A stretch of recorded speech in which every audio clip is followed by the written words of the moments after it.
James Thomas Morning Blend. This morning, I have number one international multi-million best-selling author of the Crossfire Saga, Sylvia Day. Good morning, Sylvia. Good morning. So you got a new book out, Butterfly in Frost. I do. Tell me a little bit about it. So Butterfly in Frost introduces readers to a new character, Dr. Tegan Ransom. And Tegan, we quickly discover, suffers from depression, which for her can sometimes be debilitating. So she structured her entire life to deal with this. She has kind of withdrawn. She's created like this safe, serene space for herself. And so she's not thrilled when she gets a new neighbor who moves in next door, who is very loud, very passionate, very bold, Garrett Frost. He's an artist who paints to loud music, who stops by at inopportune times, and yet she recognizes in him a kindred soul, somebody who is also recovering from a trauma.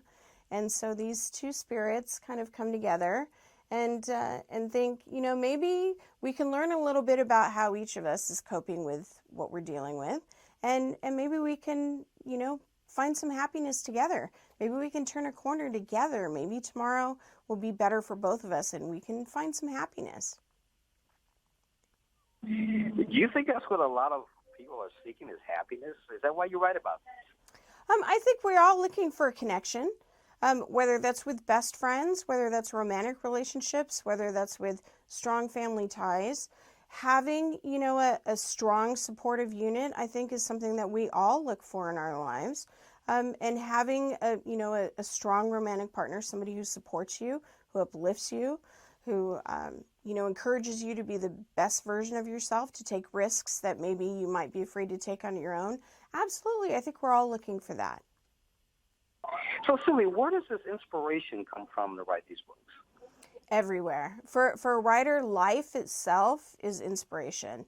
You can go pump gas, at a gas station and look over at the car next to you and say, I wonder what that person's story is, just from their body language or perhaps a phone conversation that they're having. Your imagination will kind of take that point and run with it. What's the story that got them here? And then where does their story go from there? And then, you throw in some extra characters that go with it. And the next thing you know, you've got the start of a brand new book.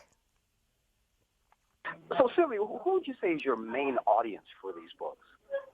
Well, obviously, definitely women. The age is usually between 18 to 35. Most of them are, they're married, but they don't yet have children. They're working full time. They're very athletic. They get out a lot. We know a lot about who my demographic is as far as my reader goes, but 20% of my readers are also men. So I'm writing stories that are about just human nature, about the human condition, about surviving, about falling in love, about overcoming challenges, and I think that applies to anybody. Anybody can take something away from that, and have an entertaining read while they're at it. Now, you said most of them are women, so if they're married, are they still looking for romance or finding the get romance in their marriage? Well, I think that's kind of a misconception about romance novels, is that, people think, women are picking up, a romance novel because they're looking for romance, or, they're not satisfied with the romance that they're in. But that's not necessarily the case. A lot of times women pick up romance novels, because they're looking at the female character. They're looking at the challenges that she's overcoming. They're looking at her personality flaws and saying, yep, I self-sabotage in that way too, but look she's overcoming it. She's, succeeding in her job. She's finding, a way to say, I'm not okay with this, or I am okay with this, or I'm ambitious. I want something more.